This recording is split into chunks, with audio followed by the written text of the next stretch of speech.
जय तुलसी मैया। मैं बहुत ही प्यारी तुलसी मैया विवाह गीत, तुलसी हल्दी गीत लेकर आई हूँ। आप लोग सुनिए, कमेंट में बताइए कैसा लगा। लाइक करिए, शेयर करिए। जो लोग नए हैं चैनल को ज्वाइन भी करिए। वीडियो हाइप करना मत भूलिएगा। तो ये प्यारा सा विवाह गीत हल्दी गीत सुनिए। हल्दी के गांठ हो पीसा हो सखी हाली हाली, हल्दी के गांठ हो पीसा हो सखी हाली हाली, हल्दी के गांठ हो पीसा हो सखी हाली हाली। ई है हरदिया चढ़िए, ई है हरदिया चढ़िए, हारी जी के हाथ हो पीसा हो सखी हाली हाली, हल्दी के गांठ हो पीसा हो सखी हाली हाली, हल्दी के गांठ हो पीसा हो सखी हाली हाली। पहली हरदिया भोले बाबा जी चढ़ाई है, पहली हरदिया भोले बाबा जी चढ़ाई है। गौरा भवानी मैया मंगल गाई है, गौरा भवानी मैया मंगल गाई है। डमरू के डम डम से, डमरू के डम डम से गूंजे धरती आसमान हो पीसा हो सखी हाली हाली, पीसा हो सखी हाली हाली, हल्दी के गांठ हो पीसा हो सखी हाली हाली, हल्दी के गांठ हो पीसा हो सखी हाली हाली।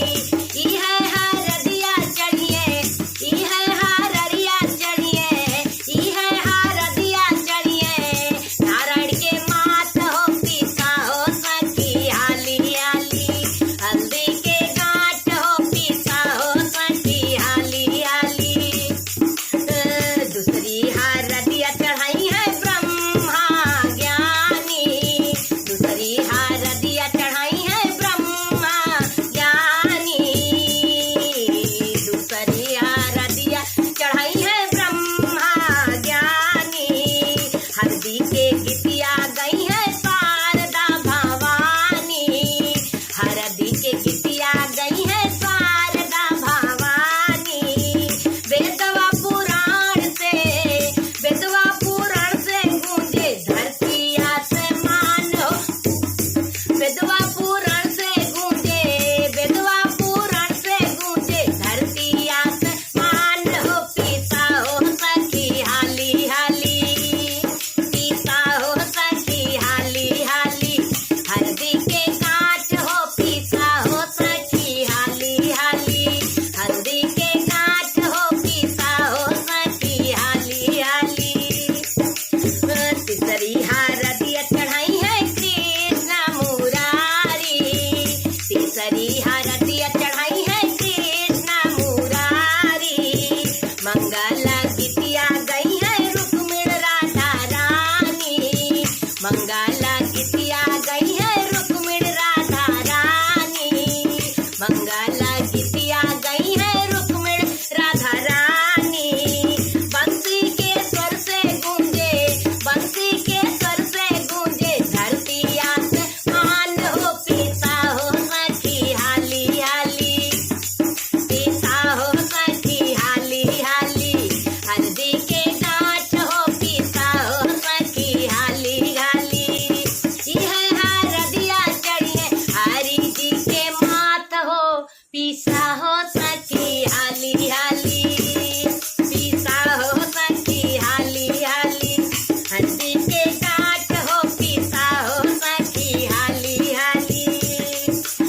आज होवे तुलसी संग हरी जी लगानिया, आज आवे तुलसी संग हरी जी लगानिया। हरी जी बनले दूल्हा, तुलसी बन गई दुल्हनिया, हरी बन गईले दूल्हा, तुलसी बनी है दुल्हनिया। हरि के तन पीताम्बर सोहे, हरि के तन पीताम्बर सोहे, तुलसी के चूनर लाल हो पीसा हो सखी हाली हाली, तुलसी के चूनर सोहे, तुलसी के चूनर सोहे, लाल हो पीसा हो सखी हाली हाली, पीसा हो सखी हाली हाली,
भी तुलसी मैया जी के ब्याह करावे, जो भी तुलसी मैया जी के ब्याह करावे, जन्म मरण से नर मुक्ति पावे, जन्म मरण से नर मुक्ति पावे।